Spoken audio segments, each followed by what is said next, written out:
I'm Logan Crawford, and right now on Spotlight, we're unlocking the secrets of becoming an exceptional leader with an exceptional author. His name is Marcus Van Alphen, and he's written a powerful book.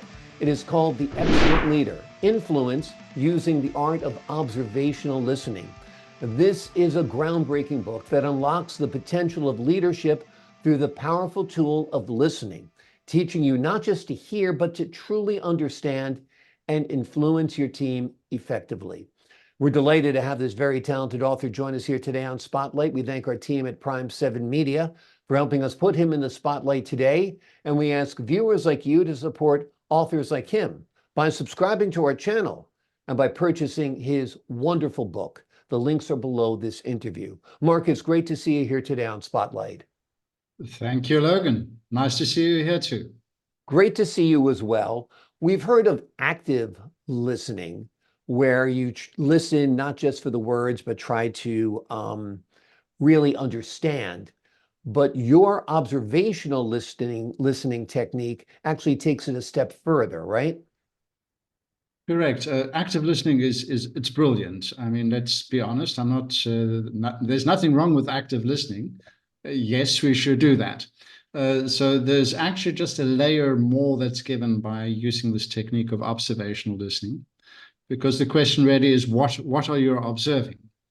And what I try to train people to do in this technique is to observe what emotions are playing in the other person. And by checking what emotions are happening in that other person at this moment in time, you are far quicker in understanding what's important for that other person, which means that it's far easier for you just to vary the depth, the profundity of the conversation by just tuning in to those emotions.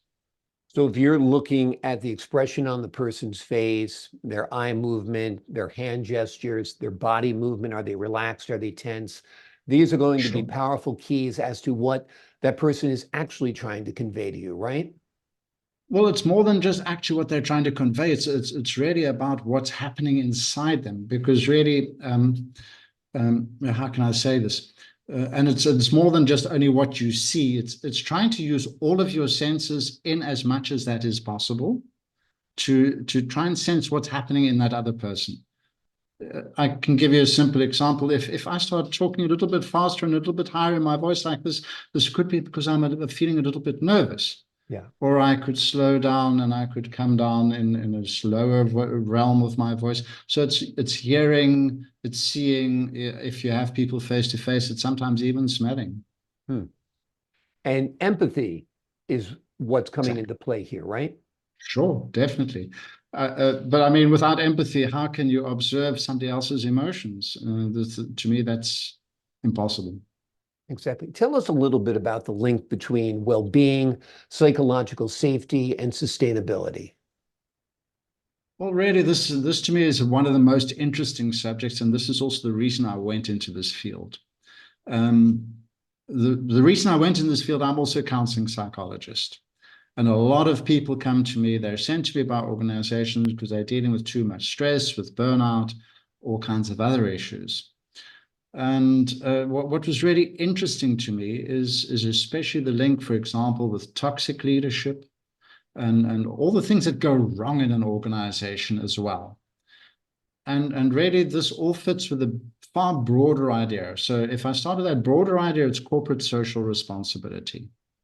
And corporate social responsibility is a way of arranging your organization for durability, sustainability in the long term. And not only in terms of, for example, the environment, but especially in terms of all its stakeholders. And all its stakeholders, one of the most important stakeholders in any organization, are the employees, the people who work for that organization.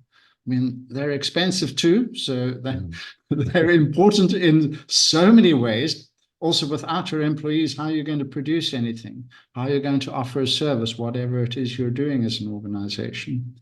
So they're a really fundamental stakeholder in any organization.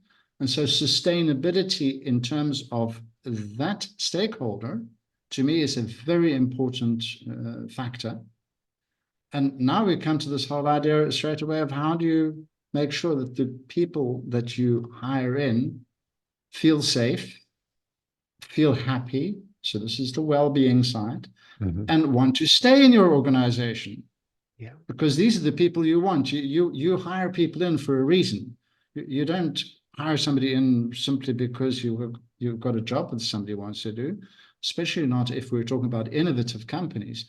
You're hiring people in for their expertise. You want that expertise. You want them to give that expertise to your organization whilst you want them. Yeah. So look after them. This is the bottom line, really. Yeah. And the bottom line also is turnover is very expensive to an organization, Sure. right? Yeah. Sure. Exactly. And I think few organizations realize actually how much money they spend on hiring the right people and then don't guard the exit stream. So spend some more time and effort and yeah, to me, getting sure that people stay, keep that retention high. That to me is also a big saving on the bottom line. Absolutely. Obviously, you're making a distinction between being a boss and being a leader. And Yes. a leader, it seems, from your standpoint, is also being a coach. Amongst other things, yes. Yeah. To me, this is a funny idea, perhaps. I call it the upside down organization. I mean, why do we have a board of directors? Why do we have HR department, et cetera, et cetera? They don't produce a damn thing. I'm not saying they're unnecessary. Right. They're very necessary. But they are there to support the work. They're there to enable, to facilitate that which needs to be done gets done. And this is also my picture of a leader. A leader is not somebody there who's pulling, pushing, telling everybody what to do. A leader is supporting people in a way that what needs to be done is done. Tell us a little bit about the effects on people and the organization when you have a toxic workplace. Oh, the people that I get in my practice who are the victim of a toxic workplace, it's devastating. It's devastating what these people go through. I know that it can even get as bad as that people commit suicide. So it's not toxic workplaces. I don't think people realize how much impact that has on the individual who's feeling discriminated or whatever it is that happens in this toxic workplace. So the effects are devastating, and usually, people try and fix. They try and fix what's happening to them within that organization, but generally it doesn't work. So a toxic workplace generally means that the culture of that organization is toxic. Yeah. And changing a business culture is very difficult. So, and it has to start from the top. I've actually talked to people when they're in an organization that is awful, that I basically tell them all you can do is go with the flow, because if you try to change it, you're going to be the whipping boy. You're going to get into trouble. You're going to be the one demoted or fired. Exactly. Yeah. So exactly. And even the toxic leaderships, if they're not right at the top of the company, they usually have friends higher up. Yeah. So whatever you do, you're still going to land up with the short end of the stick. Exactly. So changing the culture at the top, having that filter down to the rank and file, that is the ideal. Emotional intelligence is something you touch upon in your book, and it's an important aspect of all this. Talk to me a little bit about it. Well, emotional intelligence, again, how are you going to understand other people if you don't understand emotions?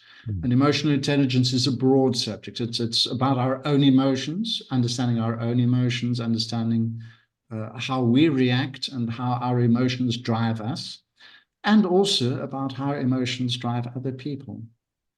A lot of people, for example, just to take something very simple, we have judgment about our own emotions. We say we have good emotions, we have bad emotions. I'm sorry, but emotions are there for a reason. So what makes them good or bad?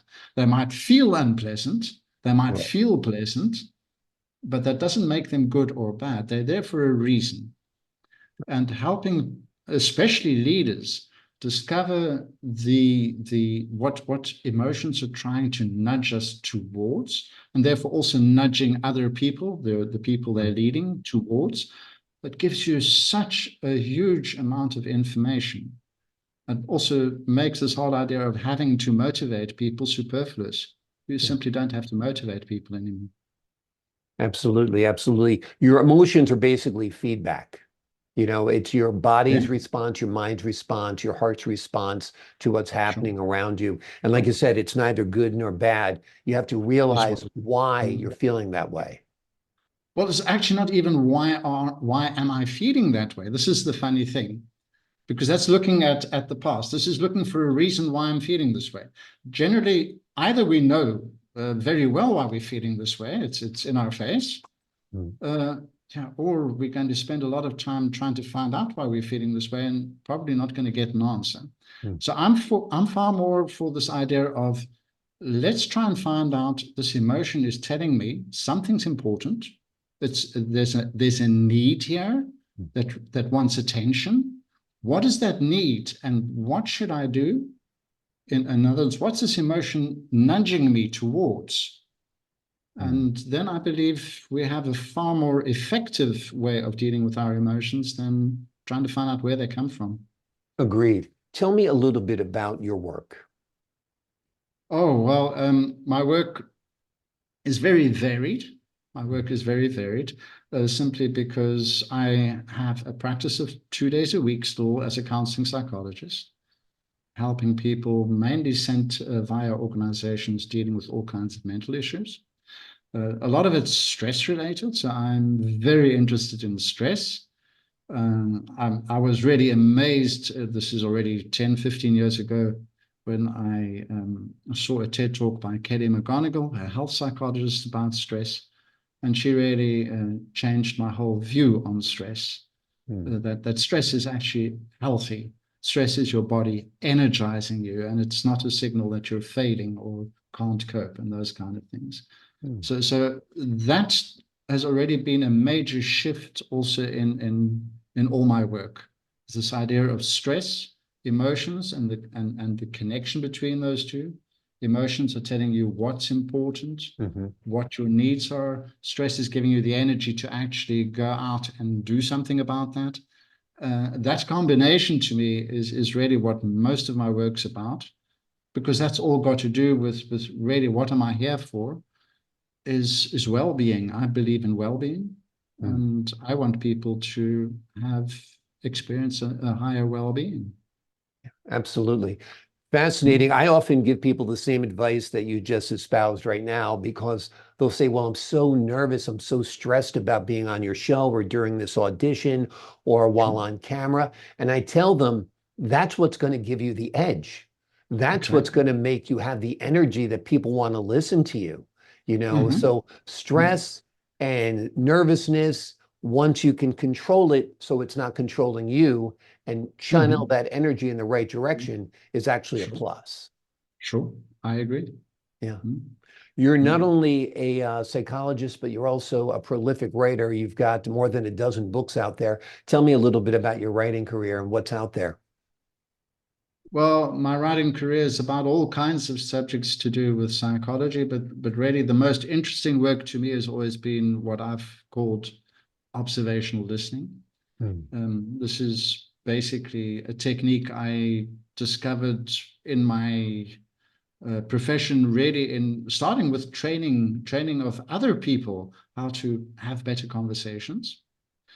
So this whole concept of discovering what's the difference between somebody who just sits down and has a conversation and it looks so damn easy, Yeah. and you see other people battling, and that difference, that was this observing other people's emotions. That was my hypothesis, which I tested, and this has also been the crux of my work, this observational listening, and that's what I've been writing about, and that's also where this book, The Excellent Leader, with a follow through, The More Excellent Leader, and there's another one still in the pen, The Most Excellent Leader.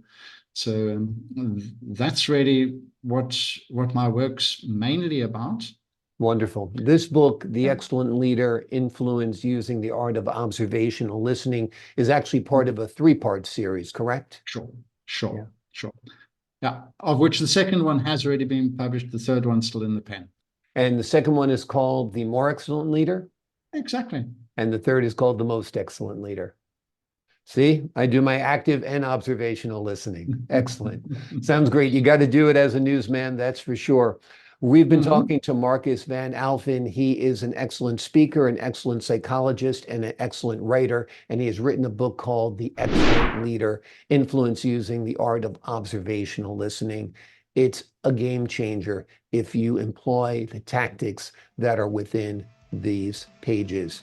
Marcus, thank you so much for joining us here today on Spotlight. Thank you. Appreciate your time. Thank you. To the folks at home, I'm Logan Crawford, thanking you for your time this time. Until next time on Spotlight.